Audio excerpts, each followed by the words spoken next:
مبلغ بنو سنتوں کا،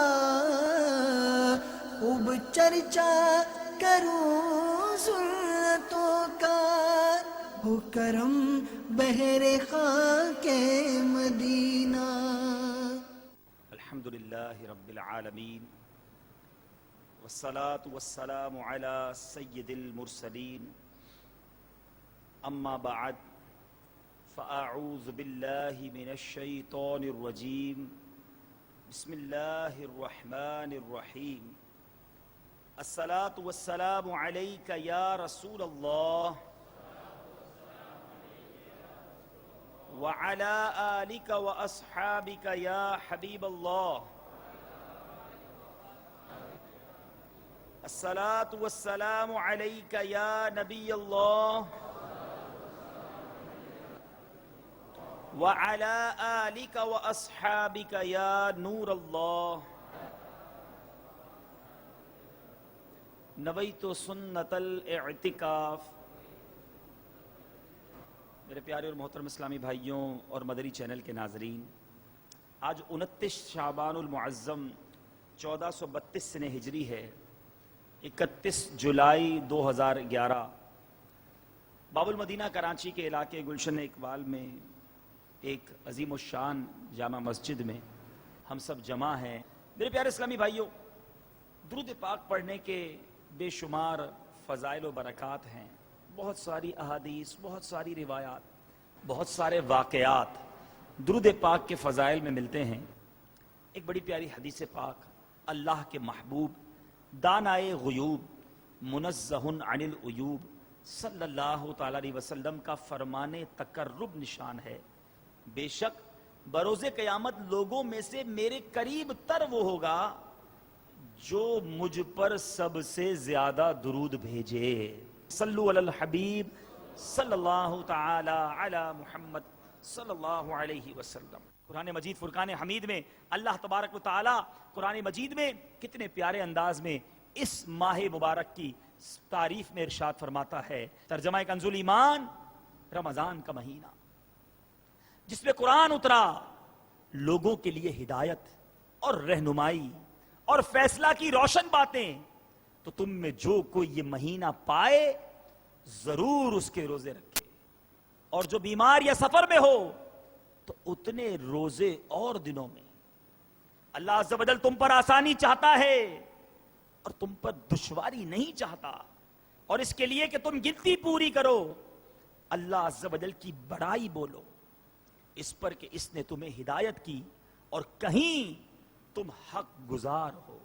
میرے پیارے اور محترم اسلامی بھائیوں، اس آیت مقدسہ کے ابتدائی حصہ شہر رمضان الذی کے تحت مفسر شہیر حکیم الامت حضرت مفتی احمد یار خان علیہ رحمت المنان تفسیر نعیمی میں تحریر فرماتے ہیں، رمضان یا تو رحمان عز و جل کی طرح اللہ عز و جل کا نام ہے، چونکہ اس مہینے میں دن رات اللہ عز و جل کی عبادت ہوتی ہے، لہٰذا اسے شہر رمضان یعنی اللہ عز و جل کا مہینہ کہا جاتا ہے۔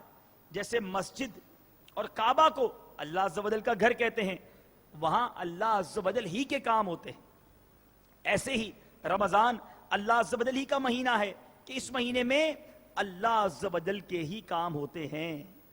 یہاں فرماتے روزہ تراویح وغیرہ تو ہیں ہی اللہ عز و جل کے، مگر روزے کی حالت میں جائز نوکری اور جائز تجارت وغیرہ کی جاتی ہے، وہ بھی اللہ عز و جل کے کام ہی قرار پاتے ہیں، اس لیے اس کا نام ماہ رمضان ہے، اللہ عز و جل کا مہینہ۔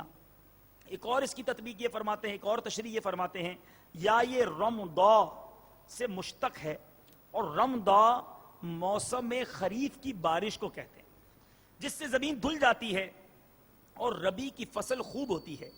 چونکہ یہ مہینہ بھی دل کے گرد و غبار کو دھو دیتا ہے، اس سے اعمال کی کھیتی ہری بھری رہتی ہے، اس لیے اسے رمضان کہتے ہیں۔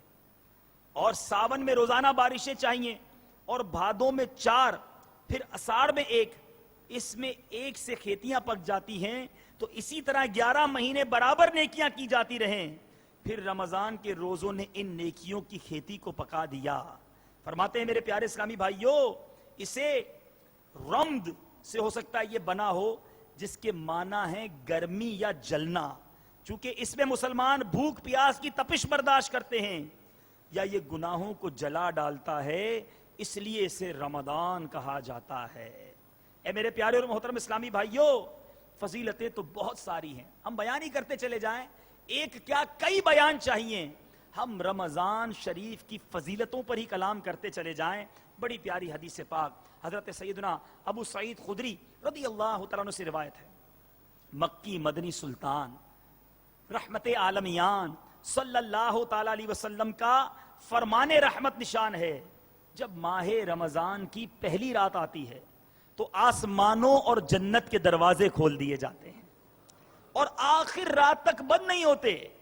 جو کوئی بندہ اس ماہ مبارک کی کسی بھی رات میں نماز پڑھتا ہے تو اللہ عز و جل اس کے ہر سجدے کے عوض، یعنی ہر سجدے کے بدلے 1500 نیکیاں لکھتا ہے، اور اس کے لیے جنت میں سرخ یاقوت کا گھر بناتا ہے جس میں 60,000 دروازے ہوں گے، اور ہر دروازے کے پٹ سونے کے بنے ہوں گے جن میں یاقوت سرخ جڑے ہوں گے۔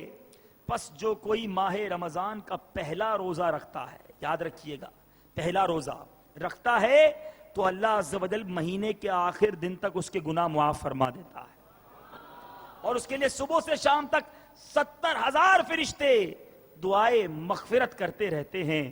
رات اور دن میں جب بھی وہ سجدہ کرتا ہے، اس کے ہر سجدے کے بدلے اسے جنت میں ایک ایسا درخت عطا کیا جاتا ہے کہ اس کے سائے میں گھوڑے سوار 500 برس تک چلتا رہے۔ اتنا بڑا درخت ہوگا کہ اس کے سائے میں گھوڑ سوار گھوڑا دوڑاتا رہے تو 500 سال میں جتنا راستہ طے کرے گا اس درخت کا سایہ اتنا ہوگا۔ ایسا بڑا درخت ہر سجدے کے بدلے روزہ دار کو دیا جائے گا۔ سوچئے کتنی برکت، کتنی نعمت اللہ تبارک و تعالیٰ کی طرف سے ہمیں عطا کی جائیں گی۔ اے میرے پیارے اور محترم اسلامی بھائیوں اور مدنی چینل کے ناظرین، پھر ہمیں سوچنا چاہیے کہ اس مہینے میں ہمیں کس قدر عبادتیں کرنی چاہیے۔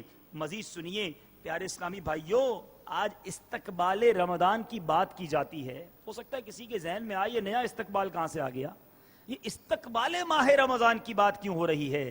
یہ کوئی دعوت اسلامی، یہ کوئی مدنی چینل کی اصطلاح نہیں ہے۔ سنیے سنیے تو آپ کو یہ بات بڑی آسانی سے سمجھ آ جائے گی۔ حضرت سیدنا عبداللہ ابن عمر رضی اللہ تعالیٰ عنہما سے روایت ہے، تاجدار مدینہ، سرور قلب و سینہ، فیض گنجینہ، صاحب معطر پسینہ، باعث نزول سکینہ صلی اللہ تعالیٰ علیہ وسلم کا فرمان عالی شان ہے، بے شک جنت ابتدائی سال سے آئندہ سال تک رمضان المبارک کے لیے سجائی جاتی ہے۔ رمضان شریف کے پہلے دن جنت کے درختوں کے نیچے سے بڑی بڑی آنکھوں والی حوروں پر ہوا چلتی ہے اور وہ عرض کرتی ہیں، اے پروردگار عز و جل، اپنے بندوں میں سے ایسے بندوں کو ہمارا شوہر بنا جن کو دیکھ کر ہماری آنکھیں ٹھنڈی ہوں، اور جب وہ ہمیں دیکھیں تو ان کی آنکھیں ٹھنڈی ہوں۔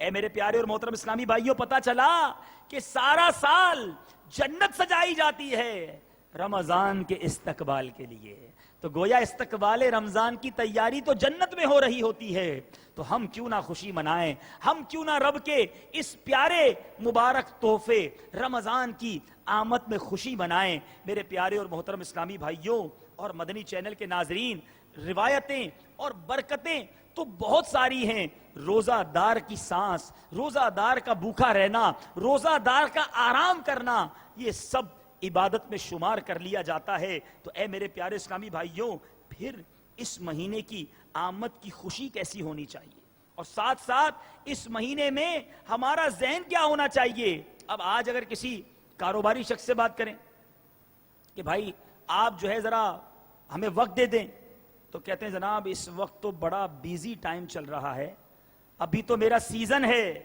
سیزن میں اتنا وقت نہیں دے سکتا۔ کیوں؟ ارے یہی تو دن ہے کمانے کے، باقی سارا سال پڑا ہے، گھر والوں کو بھی ٹائم دے دیں گے، آرام بھی کر لیں گے۔ کاروباری لوگوں کا جب جب سیزن آتا ہے، مجھے بتائیے ان کا یہ جواب ہوتا ہے کہ نہیں ہوتا کہ بھائی ہمارا یہ کمانے کا سیزن ہے، ہمیں کمانے دیجئے، اس کے بعد انشاءاللہ ہم بھائی آپ کو وقت دے دیں گے۔ مجھے بتائیے میرے پیارے اسلامی بھائیوں، اگر کسی سے یہ کہا جائے کہ بھائی اب رمضان کا مہینہ آ گیا ہے، اپنی زندگی کا انداز بدلو، تو ہمیں کیا کرنا چاہیے؟ کیا اس مہینے کو ہمیں عبادت کا مہینہ نہیں سمجھنا چاہیے؟ کیا اس مہینے کو ہمیں اپنی رب کی رضا حاصل کرنے کا مہینہ نہیں سمجھنا چاہیے؟ کیا اس مہینے میں خوب خوب عبادتیں کر کے اپنے رب کو راضی کرنے کا سامان نہیں کرنا چاہیے؟ اے میرے پیارے اسلامی بھائیوں، سوچئے اگر یہ سیزن نکل گیا اور اس سیزن میں بھی ہم رب کو راضی کرنے والے کام نہ کر سکے تو کہیں میرے پیارے اسلامی بھائیوں یہ اگلے سال ہمیں نصیب ہی نہ ہو۔ جی ہاں، یہ بھی تو ہوتا ہے کہ پچھلے رمضان میں کئی لوگ ہمارے ساتھ تھے، وہ اس سال نہیں ہے ہمارے ساتھ، تو کیا ایسا نہیں ہو سکتا کہ اگلے سال ہم بھی دنیا میں نہ ہوں؟ تو ہمیں بھی میرے پیارے اسلامی بھائیوں یہ ذہن بنا لینا چاہیے کہ ہم نہیں جانتے کہ یہ رمضان ہماری زندگی کا کہیں آخری رمضان نہ ہو۔ حضرت سیدنا ابو ہریرہ رضی اللہ تعالیٰ عنہ فرماتے ہیں آج انسان خوشی کا متلاشی ہے، خوشخبری، گڈ نیوز سننے کے لیے بڑا بیتاب ہوتا ہے۔ اللہ کے محبوب صلی اللہ علیہ وسلم فرماتے ہیں روزہ دار کے لیے دو خوشیاں ہیں، دو خوشیاں ہیں، ایک افطار کے وقت جو اسے راحت نصیب ہوتی ہے، اور فرمایا دوسری اپنے رب عز و جل سے ملاقات کے وقت۔ یہ وہ خوشخبری دے رہے ہیں میرے آقا علیہ الصلوۃ والسلام روزہ داروں کو۔ اے میرے پیارے اسلامی بھائیوں اور مدنی چینل کے ناظرین، اب سوچ لیجئے ایسی خوشخبری ملتی ہے روزہ دار کو، اور ہم اس خوشخبری میں اپنا حصہ کتنا حاصل کرتے ہیں؟ پیارے اسلامی بھائیوں، یاد رکھیے کہ روزہ دار کی نیند بھی عبادت ہے، اور اس کی سانس تسبیح ہے، اس کی دعا قبول ہوتی ہے، اور اس کے عمل کو کئی گنا بڑھا دیا جاتا ہے۔ اب بدقسمتی یہ ہے کہ آج کے دور میں کئی مسلمان روزہ نہیں رکھتے۔ یاد رکھیے جو جان بوجھ کر ایک روزہ قضا کر دیتا ہے، روایتوں میں آتا ہے اسے 9 لاکھ برس جہنم کی آگ میں جلایا جائے گا، ایک روزہ قضا کرنے پر۔ آج چھوٹا سا سر میں درد ہو گیا، روزہ چھوڑ دیا۔ آفس بہت مشکل ہے جناب، جاب بڑی مشکل ہے، روزہ چھوڑ دیا۔ بڑا تھک جاتا ہوں، نہیں رکھ سکتا روزہ چھوڑ دیا۔ نہیں میرے پیارے اسلامی بھائیوں، اگر بعد میں اس روزے کی قضا کر لی گئی تو بھی یاد رکھے، علماء فرماتے بندہ ساری زندگی روزے رکھ لے، جو رمضان کے ایک روزے کی برکت ملنی تھی وہ نہیں ملے گی اسے۔ تو یہ تو رب کو راضی کرنے کا مہینہ ہے۔ سنیے، جو روزہ رکھنے میں تذبذب کا شکار ہو، معاذ اللہ ابھی تک اگر 30 روزے رکھنے کی نیت نہیں کی جو یہاں موجود ہیں، تھوڑی سی بھوک لگتی ہے نا، گرمیاں بھی ہیں، پیاس بھی لگتی ہے، آرام بھی نہیں ہوتا، تھوڑی مشقت ہے نا، ایسی پیاری حدیث پاک سنا رہا ہوں، سنیے، اور اللہ کے اور اس کے نبی کے سچے وعدوں پر یقین رکھیے۔ حضرت سیدنا انس بن مالک رضی اللہ تعالیٰ عنہ سے مروی ہے، میرے آقا فرماتے ہیں صلی اللہ تعالیٰ علیہ وسلم بروز قیامت روزہ دار جب اپنی قبروں سے نکلیں گے، سارے لوگ نکلیں گے بھائی، ساری دنیا نکلے گی، روزہ دار بھی نکلیں گے، میرے آقا فرماتے ہیں اپنے روزے کی خوشبو سے پہچانے جائیں گے۔ ان کی آئیڈینٹیفیکیشن، ان کی جو آئیڈینٹیفیکیشن ہوگی، ان کی جو پہچان ہوگی، وہ ان کے روزے رکھنے کی خوشبو ہوگی۔ میرے آقا فرماتے ہیں ان کے منہ سے مشک سے بھی تیز خوشبو نکل رہی ہوگی۔ کچھ لوگ کہتے ہیں روزہ رکھتے ہیں منہ میں اسمیل ہو جاتی ہے، برش نہیں کر سکتے، حالانکہ مسواک وغیرہ کا استعمال کرنا چاہیے، بار بار کلی کر کے اپنے منہ کی بدبو کو زائل کرنا چاہیے، پھر بھی ایک اسمیل سی ہو جاتی ہے، انسان پورا دن بھوکا پیاسا رہتا ہے۔ میرے آقا فرماتے ہیں اس دن یہ تھوڑی سی اسمیل برداشت کر لو، اس دن ان کے منہ سے مشک سے بھی تیز خوشبو نکل رہی ہوگی۔ پھر فرماتے ہیں ان کے پاس دسترخوان اور سرائیاں لائی جائیں گی۔ یہ جنت کا واقعہ نہیں بیان کر رہا، یہ محشر کا دن ہے، ارے یہ تو تکلیف کا دن ہے، اس وقت تو نفسا نفسی ہوگی۔ روزہ داروں کے لیے دسترخوان لائے جائیں گے، سرائیاں لائی جائیں گی، اور جن کے منہ مشک سے بندھے ہوں گے، پھر ان سے کہا جائے گا کھاؤ، تم اس وقت بھوکے رہتے تھے جب لوگ پیٹ بھر کر کھاتے تھے۔ ہائے ہائے ہائے، غور کیجئے، آج روزہ رکھ لو۔ آج کبھی کبھی آتا ہوگا ذہن میں خیال، یار کئی لوگ روزہ نہیں رکھتے، جب سب کو دیکھو کھا رہے ہیں، قیامت کے دن دسترخوان سجایا جائے گا، کہا جائے گا آج کھا لو، تم اس دن بھوکے رہے تھے جس دن لوگ پیٹ بھر کر کھا رہے تھے۔ اور پیو تم اس وقت پیاسے رہے تھے جب لوگ سیراب ہو رہے تھے. آج لوگ پی رہے ہوتے نا, پانی پی رہے ہوتے ہیں. کسی کا ہو سکتا ہے دل ہوتا ہو یار سب نے روزہ نہیں رکھا خالی میں نے رکھا ہے. کسی کے گھر میں اللہ نہ کرے ایسا ماحول ہوتا ہوگا, گھبراؤ نہیں, محشر کے دن اعلان ہوگا پیو. تم اس وقت پیاسے رہے تھے جب لوگ سیراب ہو رہے تھے, اور فرمایا جائے گا آرام کر لو. قیامت کے دن آرام کر لو. تم اس وقت تھکتے تھے جب لوگ آرام کر رہے ہوتے تھے. اے راتوں کو اٹھ کر تراویح کی جماعت پابندی سے پڑھنے والوں, اے تہجد کی نمازیں پڑھنے والوں, اے اپنے آرام کو قربان کر کے قرآن پاک کی تلاوت اور مسجدوں میں اپنا بسیرا بنانے والوں, آپ کو مبارک ہو. ارے رمضان آرام کرنے کے لیے نہیں آیا. اس مہینے میں جتنی عبادت کرنی ہے کر لو, قیامت کے دن اعلان ہوگا آرام کر لو. کیا پیارا اعلان ہے, آرام کر لو. تم اس وقت آرام نہیں کرتے تھے, اس وقت تھکتے تھے جب لوگ آرام کرتے تھے. تو فرماتے میرے آقا تو وہ کھائیں گے, پیئیں گے, آرام کریں گے, حالانکہ تھکے ماندے لوگ پیاسے حساب کتاب میں مشغول ہوں گے. اب فیصلہ آپ نے کرنا ہے. رمضان میں بھوک برداشت کرنی ہے, رمضان میں پیاس برداشت کرنی ہے, رمضان میں آرام کی قربانی دینی ہے, یا قیامت کی بھوک برداشت کرنی ہے, قیامت کی پیاس کے لیے تیار ہونا ہے, وہاں کی تھکاوٹ کے لیے اپنے آپ کو ریڈی کرنا ہے. ارے وہ 50,000 سال کا دن ہے, یہ چند مہینے اور چند دنوں کی بات ہوا کرتی ہے, اس کی تو لطف اور مزہ ہی کچھ اور ہے. ارے کیوں نہ اپنے رب کو راضی کرنے کے لیے روزے رکھ لیے جائیں, تراویح پڑھ لی جائے, بھوک اور پیاس برداشت کی جائے, راتوں کو آرام قربان کر کے مسجدوں میں قیام کیا جائے, اور قیامت کے آرام کی نوید سنی جائے. اپنے رب سے دعا کرتے ہیں مولا جس دن یہ اعلان ہو, جس دن روزہ داروں کے لیے یہ بشارت سنائی جائے کہ کھا لو, تم اس وقت بھوکے تھے جب لوگ کھاتے تھے, پی لو, تم اس وقت پیاسے رہتے تھے جب لوگ پیتے تھے, آرام کر لو, تم اس وقت تھکتے تھے جب لوگ آرام کرتے تھے. اور میرے پیارے اسلامی بھائیوں اپنے رب سے دعا کرتے مولا اس اعلان میں ہمیں بھی حصہ عطا فرمانا, ہمیں محروم نہ کرنا مالک. ہم یقیناً ایسی بھوک پیاس اور تھکن یہاں برداشت نہیں کر پا رہے جیسا کرنے کا حق ہے, مگر مولا تیرے خزانے میں کمی نہیں. قیامت کے دن جو نورانی دسترخوان بچھائے جائیں, جو سرائیاں لائی جائیں, جو روزہ داروں پر انعام و اکرام کی بارشیں ہوں, اے مولا ان برکتوں میں سے ہمیں بھی حصہ عطا فرما.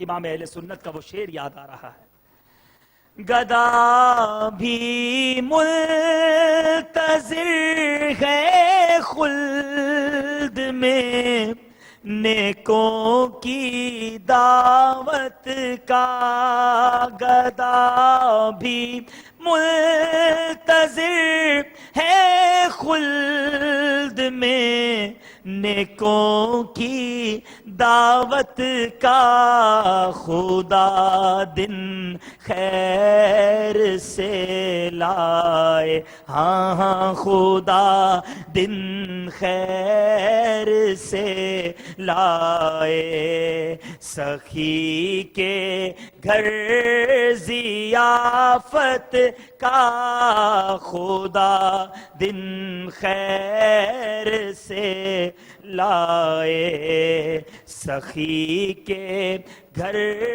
ضیافت کا.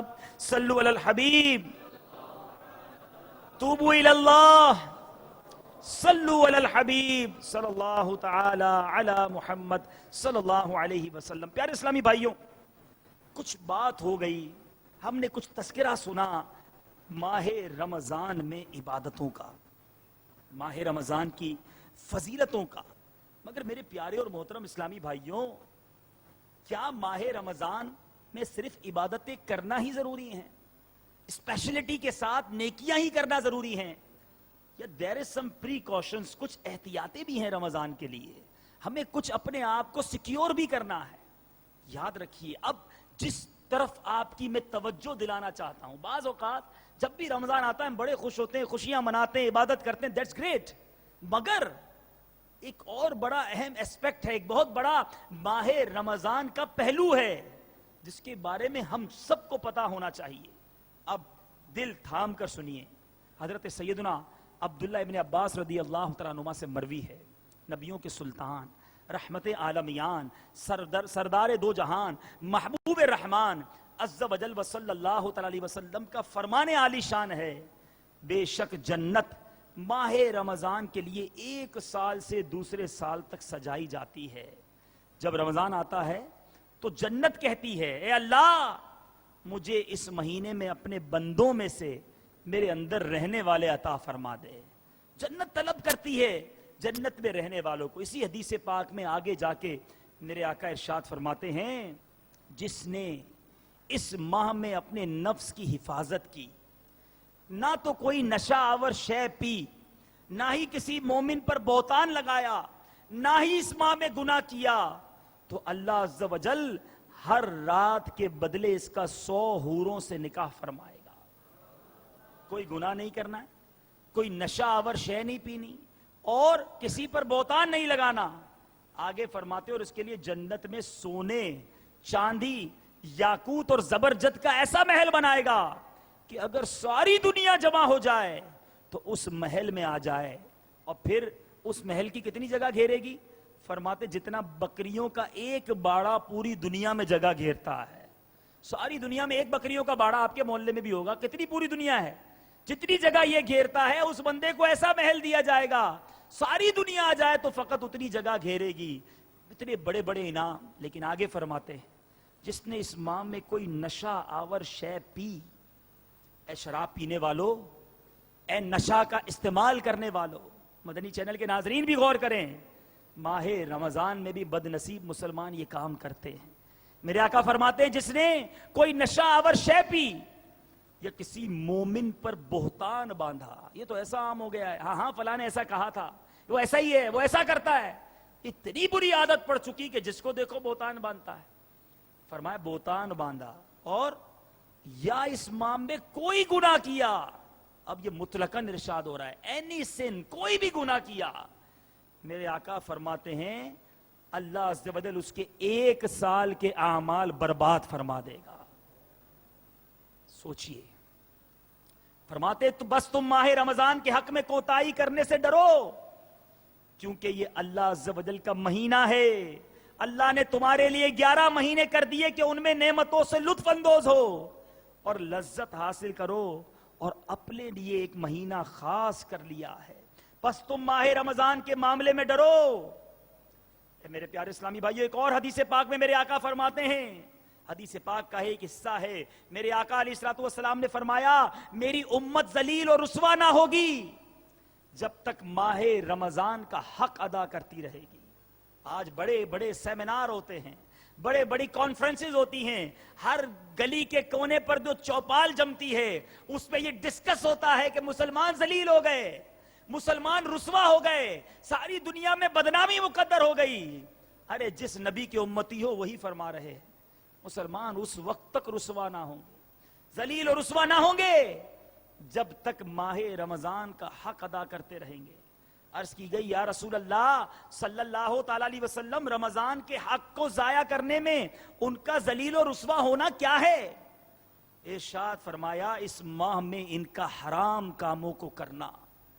پھر فرمایا جس نے اس ماہ میں زنا کیا یا شراب پی تو اگلے رمضان تک اللہ عز و جل اور جتنے آسمانی فرشتے ہیں سب اس پر لعنت کرتے ہیں۔ پس اگر یہ شخص اگلے ماہ رمضان کو پانے سے پہلے ہی مر گیا تو اس کے پاس کوئی ایسی نیکی نہ ہوگی جو اسے جہنم کی آگ سے بچا سکے۔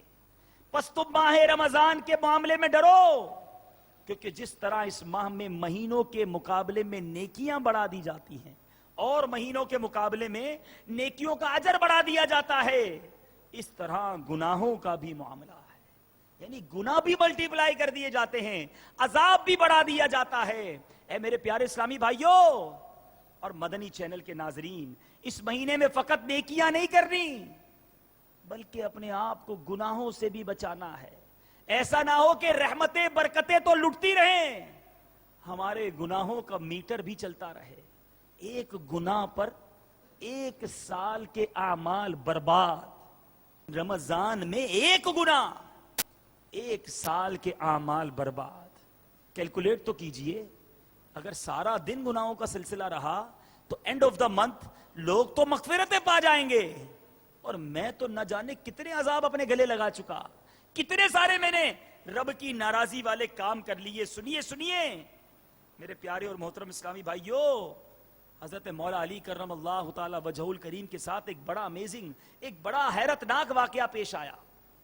آپ ایک بار قبرستان تشریف لے گئے، وہاں ایک تازہ قبر پر نظر پڑی، آپ کرم اللہ تعالی وجہ الکریم اس کے حالات معلوم کرنے کی آپ کو خواہش ہوئی، تو چنانچہ بارگاہ خداوندی میں آپ نے عرض کی، یا اللہ عز و جل اس میت کے حالات مجھ پر ظاہر فرما دے۔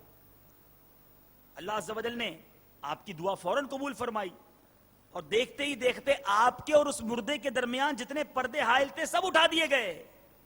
اب ایک قبر کا بھیانک منظر آپ کے سامنے تھا۔ کیا دیکھتے ہیں کہ مردہ آگ کی لپیٹ میں ہے اور رو رو کر آپ سے فریاد کر رہا ہے، یا علی انا غریق فی النار و حریق فی النار، یعنی اے علی میں آگ میں ڈوبا ہوا ہوں اور آگ میں جل رہا ہوں۔ قبر کے وحشتناک منظر اور مردے کی چیخو پکار سن کر حیدر کرار کرم اللہ تعالی وجہ الکریم بے قرار ہو گئے۔ آپ نے اپنے رحمت والے پروردگار کے دربار میں ہاتھ اٹھا دیے اور نہایت عاجزی کے ساتھ اس میت کی بخشش کی درخواست پیش کی۔ غیب سے آواز آئی، اے علی آپ اس کی سفارش نہ فرمائیں۔ سوچئے دعا کون کر رہا ہے؟ مولا کائنات خلیفۃ المسلمین حضرت علی دعا کر رہے ہیں، صحابی رسول ہیں، مگر جواب کیا آ رہا ہے؟ اے علی اس کی سفارش نہ کیجئے۔ کیوں؟ فرمایا کیونکہ روزے رکھنے کے باوجود یہ شخص ماہ رمضان کی بے حرمتی کرتا تھا، رمضان میں بھی گناہوں سے باز نہ آتا تھا، دن کو تو روزے رکھ لیتا مگر راتوں کو گناہوں میں مبتلا رہتا تھا۔ اے میرے پیارے اسلامی بھائیوں اور مدنی چینل کے ناظرین، سوچئے صحابی رسول التجا کر رہے ہیں، اس کو رد کیا جا رہا ہے، نہیں اس کے لیے سفارش نہ کرو۔ پھر بہرحال آپ نے بہت رو رو کر دعا کی کہ مولا اس نے مجھ سے التجا کی ہے، مجھے اے مولا اس کے آگے رسوا نہ فرما۔ آپ کی تڑپ اور آپ کی فریادوں کو سن کر کرم اور رحمت الہی جوش میں آئی اور اس مردے سے عذاب اٹھا لیا گیا، مگر رمضان کی بے حرمتی کس قدر سخت ہے کہ قبر کے عذاب میں مبتلا کر دیا گیا۔ ایز روزے رکھ کر بھی فلمیں ڈرامے دیکھنے والوں، اے روزے رکھ کر بھی گانے سننے والوں، ٹائم پاس کے نام پر تفریح گاہوں میں جا کر بدنگاہی کرنے والوں، اے روزے رکھ کر بھی گھروں میں بیٹھ کر گناہ کرنے والیوں، ذرا سوچ لیجئے۔ ایک طرف تو مسلمانوں کا بہت بڑا طبقہ اب روزے نہ رکھنے کے مرض میں گرفتار ہو رہا ہے، انہیں بھی توبہ کرنی چاہیے، اور جو روزے رکھ بھی رہا ہے، عبادتیں کر بھی رہا ہے، تراویح بھی پڑھ رہا ہے، اس کو سیٹسفائی نہیں ہونا چاہیے کہ جناب اب تو اپنا بیڑا پار ہے۔ یقیناً رب کی رحمت ساتھ ہوئی تو بیڑا پار ہوگا، مگر یہ احادیث اور یہ واقعات ہمیں ڈرانے کے لیے کافی ہیں کہ دیکھو رمضان میں گناہ نہ کرنا، رمضان کا اکرام نہ چھوڑنا، رمضان میں روزے رکھ کر بھی گناہ مت کرنا۔ اب ہمارے ساتھ پرابلم یہ ہے کہ گناہوں کی عادت ایسی لگ چکی ہے کہ بچت کی کوئی صورت ہی نظر نہیں آتی، بات کرتے کرتے گالی نکل جاتی ہے۔ ایسے بھی لوگ ہیں، خامہ خائیں جھوٹ بولنے کی عادت ہے، حرام روزی کمانے سے جان چھوٹ ہی نہیں رہی، ماں باپ کے سامنے تمیز سے بات کرنا سیکھا ہی نہیں، دوستوں میں بیٹھے تو بری بات کیے بغیر دل نہیں لگتا، گھر جائیں تو فلمیں ڈرامے دیکھے بغیر آنکھ نہیں لگتی۔ کون سا گناہ ہے جو ہم سے نہیں ہو رہا؟ یاد رکھیے ہر گناہ پر سال کے اعمال برباد ہو جائیں گے اگر رب ناراض ہوا۔ اور آپ نے یہ قبر میں آگ میں مبتلا کر دیا گیا کیونکہ وہ روزے بھی رکھتا تھا مگر رمضان کا احترام نہ کرتا تھا، گناہ سے باز نہ آتا تھا۔ خدارا خدارا خدارا یہ ماہ رمضان ضائع نہ کیجئے گا، وہ آمین یاد رکھیے گا کہ ایک بار مدینے والے مصطفیٰ صلی اللہ تعالی علیہ وسلم نے آمین ارشاد فرمایا۔ صحابہ اکرام نے عرض کیا یا رسول اللہ ہمارے ماں باپ آپ پر قربان، آپ نے آمین کیوں ارشاد فرمایا؟ فرمایا جس کا مفہوم ہے ابھی ابھی جبریل امین آئے تھے، دعا کی کہ مولا جو رمضان کو پالے اور اپنی مغفرت نہ کروا سکے وہ ہلاک و برباد ہو جائے. اے میرے صحابہ، میں نے اس دعا پر آمین کہی ہے. سوچ لیجئے دعا کرنے والا کون ہے؟ فرشتوں کا سردار. اور آمین کہنے والا کون ہے؟ نبیوں کا سردار صلی اللہ تعالی علیہ وسلم. اب کوئی گنجائش ہے اس دعا کی قبولیت اور ناقبولیت میں؟ اینی ہاؤ یہ دعا تو قبول ہونی ہے. تو گویا جس نے رمضان کو پا لیا اور مغفرت نہ کروا سکا وہ ہلاک و بربادی ہونا ہے. تو بچا لیجئے اپنے آپ کو ہلاکت و بربادی سے. کانشیس ہو جائیے، ہوشیار ہو جائیے، سنبھال لیجئے اپنے آپ کو کہ یہ مہینے میں مجھے اپنے رب کو راضی کرنا ہے، مجھے مغفرت حاصل کرنا ہے. ایک ہی مقصد ہو، مولا تو نے پھر رمضان دیا ہے، تیرا احسان. مالک میں اس قابل نہ تھا کہ پھر تو نے جیتے جی زندگی میں یہ مبارک مہینہ دے دیا. اور اب میرے مولا میری تمنا یہ ہے، میری کوشش یہ ہوگی کہ اب اس میں گناہ نہیں کروں گا. پکی نیت کر لیجئے. جس کے ذات جس گناہ کی عادت ہے وہ خود جانتا ہے. آج پکی نیت کر لیں کہ کچھ بھی ہو جائے ماہ رمضان میں گناہ نہیں کریں گے. جس کی جو عادت ہے، میں کسی ایک پرٹیکولر عادت پر بات نہیں کروں گا. خود سوچ لو. ہم عقل مند ہیں، مسلمان ہیں، ہم جانتے ہیں میری کیا کیا بری عادتیں. صبح سے لے کر شام تک کون کون سے گناہ کر لیتا ہوں. بس دروازہ بند. رمضان میں ایک بھی گناہ نہیں کروں گا.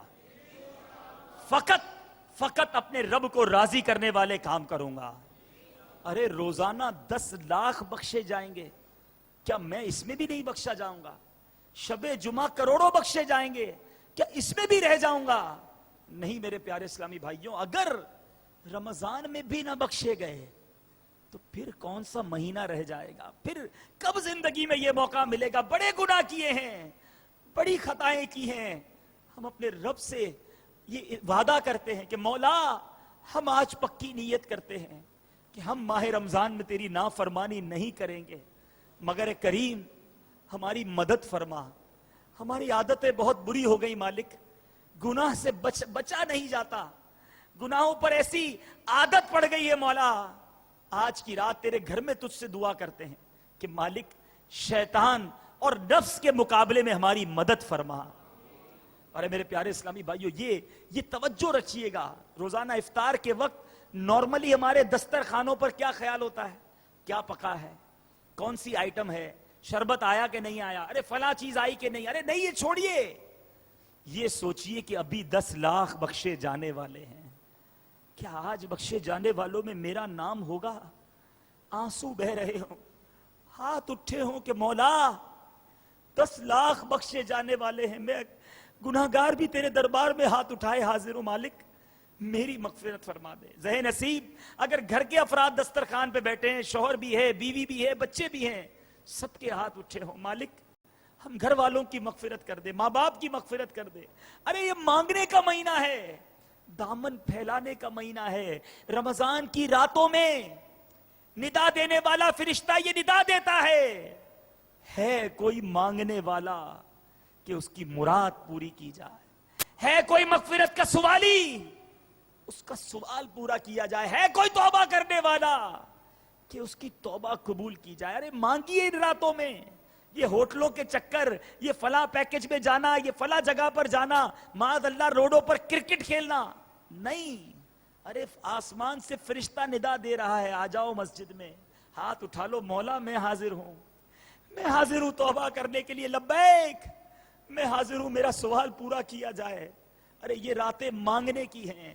الحمدللہ ثم الحمدللہ دعوت اسلامی کے مدنی ماحول میں اس مہینے کی خوب برکتیں لوٹنے کے لیے ہمارے لیے بڑا اچھا سامان کر دیا. پتہ یہ چلا اس مہینے میں عبادتیں تو کرنی ہیں، اس مہینے میں ہمیں گناہوں سے بھی بچنا ہے. اب یہ 2 کام ایک ساتھ کیسے ہو جائیں؟ الحمدللہ دعوت اسلامی کے مدنی ماحول نے یہ آسان کر دکھایا. آسان کیسے ہو گیا کہ دعوت اسلامی والوں نے 30 روزہ اعتکاف عطا فرما دیا کہ 30 دن تک اللہ کے گھر میں آ جاؤ، گناہ بھی نہیں ہوں گے،